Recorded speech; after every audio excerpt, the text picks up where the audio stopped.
Kisah ini diawali oleh adegan penangkapan seorang penjahat yang dilakukan oleh sekelompok polisi di sebuah daerah. Waktu itu Shane dan Rick mencoba menjebak penjahat itu yang mengendarai mobil, dan akhirnya mobil itu terguling dan baku tembak pun terjadi antara polisi dan penjahat hingga akhirnya penjahat bisa ditaklukkan. Tetapi tanpa disadari, salah satu penjahat tersebut masih hidup dan menembak sang sheriff. Rick tertembak peluru salah satu penjahat yang dianggapnya sudah mati itu dan harus dibawa ke rumah sakit. Ia koma dan dirawat di sana. Diceritakan dari sudut pandang Rick, saat ia koma, ia hanya bisa menatap langit-langit rumah sakit. Seringkali rekan kerja sekaligus sahabatnya Shane yang menjenguknya, membawakan bunga dan mengajaknya mengobrol. Hingga akhirnya di suatu hari ia pun sadar dari komanya. Hal terakhir yang diingatnya adalah wajah Shane yang sedang berbicara dengannya.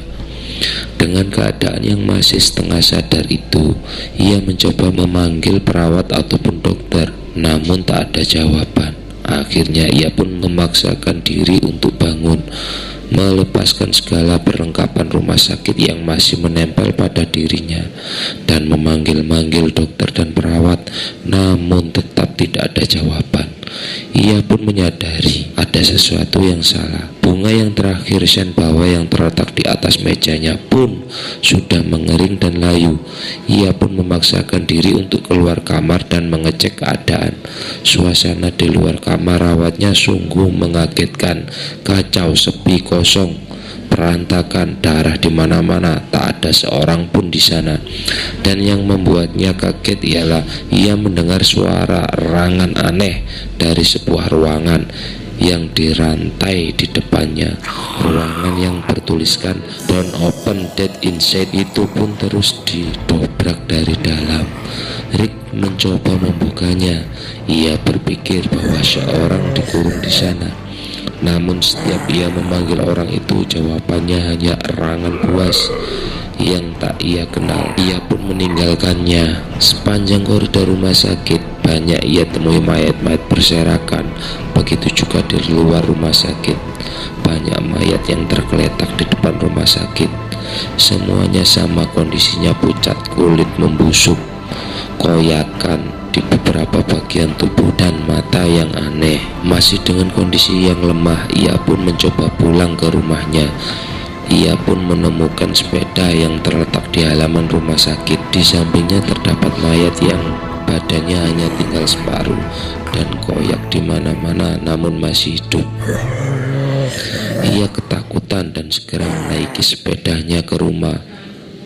Kotanya bukan kota yang ia kenal dulu. Kota itu menjadi kota mati dengan zombie-zombie yang berkeliaran di jalan. Sesampainya di rumah, anak dan istrinya sudah tidak ada. Keadaan rumah pun porak-poranda. Di tengah kondisi yang membingungkan itu, ia duduk di depan halaman rumahnya hingga tiba-tiba seseorang memukul kepalanya dengan keras. Ia pun pingsan. Saat bangun, tangan dan kakinya telah diikat. Seorang laki-laki menanyakan apakah ia tergigit. Setelah memastikan bahwa Rick tidak tergigit, dia pun melepaskan ikatan Rick. Laki-laki itu ternyata tinggal bersama seorang anak laki-lakinya yang masih kecil. Ia pun menceritakan semuanya. Sebuah wabah yang menimpa kota itu hingga akhirnya melanda seluruh dunia dan membuat keadaan menjadi kacau itu. The Walker, sebutan mereka untuk zombie-zombie itu, kini telah menguasai jalan-jalan dan dunia ini. Mungkin hanya sedikit manusia yang tersisa. Dan bagaimana cara untuk membunuh para Walker? 2 hari kemudian, Rick merasa bahwa kondisinya telah lebih baik. Rick dibantu oleh bapak dan anaknya itu pun mengecek kantor sheriffnya untuk mengambil beberapa persenjataan yang ada di sana. Kemudian Rick memutuskan untuk pergi dari kota itu menuju ke sebuah kota yang katanya merupakan tempat yang belum pernah terjamah oleh para Walker, yaitu Atlanta. Rick yang telah berpakaian rapi dengan seragam sheriffnya dengan membawa persenjataan lengkap dan mengendarai mobil sheriffnya akhirnya berangkat ke Atlanta. Rick berpisah dengan bapak dan anak itu karena mereka memiliki tujuan yang berbeda. Di tengah perjalanan, Rick menyadari bahwa dunianya benar-benar berubah. Tak ada satupun mobil berlalu lalang, hanya ada mobil-mobil yang berhenti di tengah jalan tol. Keadaan sudah benar-benar berubah. Dunia menjadi kota mati. Di tengah perjalanan, mobilnya mendadak berhenti karena kehabisan bensin. Rick pun memutuskan untuk melanjutkan perjalanan dengan kuda yang ditemukannya di sebuah rumah yang penghuninya telah meninggal bunuh diri. Rick pun melanjutkan perjalanan dengan kuda itu. Sesampailah ia di kota Atlanta, ternyata kabar yang menyebutkan bahwa Atlanta adalah kota yang aman adalah bohong besar. Kota itu tak berbeda dengan kotanya yang dulu, kota mati. Banyak mayat berserakan dan ada walker yang berkeliaran di jalan. Awalnya jumlah mereka sedikit hingga akhirnya Rick berbelok di sebuah jalan dan bertemu dengan ratusan bahkan ribuan walker yang langsung mengejarnya. Ia pun panik, kudanya pun menjatuhkan Rick. Rick segera berlari mencari tempat perlindungan, sementara kudanya menjadi santapan para walker. Rick pun memilih masuk ke bawah kolong sebuah tank, namun beberapa walker tetap mengejarnya dan ingin memakannya. Tembakannya memang melumpuhkan para walker, namun suara dari tembakannya itu justru mengundang lebih banyak walker ke arahnya. Di tengah suasana pasrah dan putus asa itu, ia menemukan pintu masuk ke dalam tank dari kolong tank itu. Seketika tank itu dikerubungi oleh banyak walker. Ia pun aman untuk sementara waktu. Tank itu kosong, hanya berisi satu buah mayat. Di saat ia memeriksa senjata, apa yang terdapat pada mayat tentara itu karena tas senjatanya sendiri jatuh di jalan saat ia dikejar para walker. Tiba-tiba mayat itu hidup, namun sebelum mayat yang bertransformasi menjadi walker itu menggigitnya, ia terlebih dahulu menembaknya. Ia yang sendirian di dalam tank itu pun mendadak putus asa hingga akhirnya mendengar suara dari AT yang berada dalam tank itu. Seorang pemuda ternyata melihatnya masuk ke tank itu dan ingin menyelamatkannya. Ia pun akhirnya diselamatkan oleh pemuda itu dan masuk ke sebuah gedung pertokohan. Ternyata di dalam mall itu terdapat sekelompok kecil orang yang sedang melakukan penjarahan untuk kelompok besarnya yang tengah bersembunyi di gedung. Namun sialnya, ternyata mereka tidak bisa kembali ke mobilnya yang terparkir di luar pagar karena membeludaknya jumlah para walker yang disebabkan oleh Rick. Para walker pun mulai mencoba menjebol pintu kaca mal tersebut. Di atap gedung mal tersebut, salah seorang dari kelompok kecil tersebut, seorang laki-laki preman bernama Marley, membuat keributan.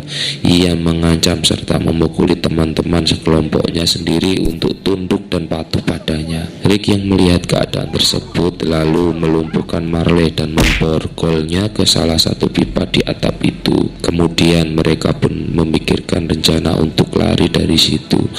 Akhirnya mereka memutuskan untuk mengambil satu walker kemudian dihancurkan tubuhnya agar Rick dan salah satu anggota kelompok itu, seorang pria muda Asia bernama Glenn, bisa melumuri tubuhnya dengan darah walker agar tersamarkan bau manusianya sehingga para walker tidak akan mencoba untuk memakannya.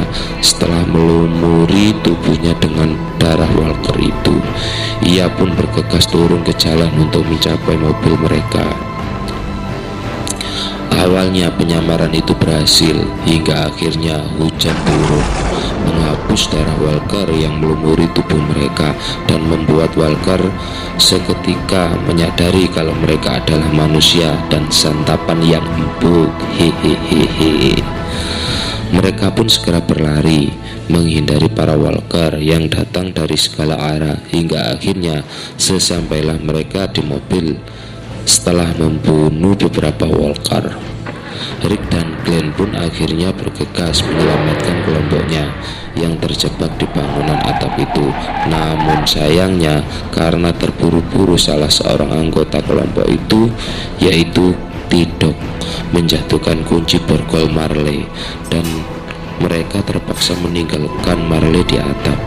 Mereka pun selamat, dan Marley terjebak di atap bersama zombie-zombie yang mau mencoba masuk ke sana. Kelompok kecil itu yang sekarang ditambahkan dengan Rick kembali ke pegunungan, kembali kepada kelompok besarnya. Ternyata tanpa disangka-sangka, di dalam kelompok besar itu Rick bertemu dengan Lori istrinya dan Carl anaknya, beserta sahabatnya Shane. Lori dan Carl begitu terkejut atas kembalinya Rick. Rick pun terkejut, namun ia begitu bahagia bertemu lagi dengan anak dan istrinya.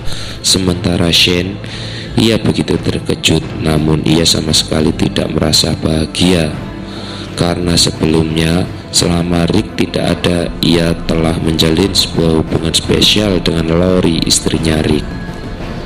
Ternyata Marley mempunyai seorang adik laki-laki yang tak jauh berbeda usia dengannya, Daryl. Daryl pun mencari kakaknya saat rombongan kecil itu tiba di sana. Mengetahui bahwa kakaknya ditinggal sendirian dengan keadaan di borgol di sebuah atap, Daryl pun marah besar. Ia hampir akan membuat keributan di dalam kelompok itu. Akhirnya Rick menghentikannya dan berjanji untuk kembali ke sana untuk menjemput Marley. Perjalanan penjemputan pun dilakukan, namun sayangnya saat tiba di sana Marley sudah tidak ada. Yang tersisa hanyalah telapak tangan Marley yang tersangkut di borgol itu.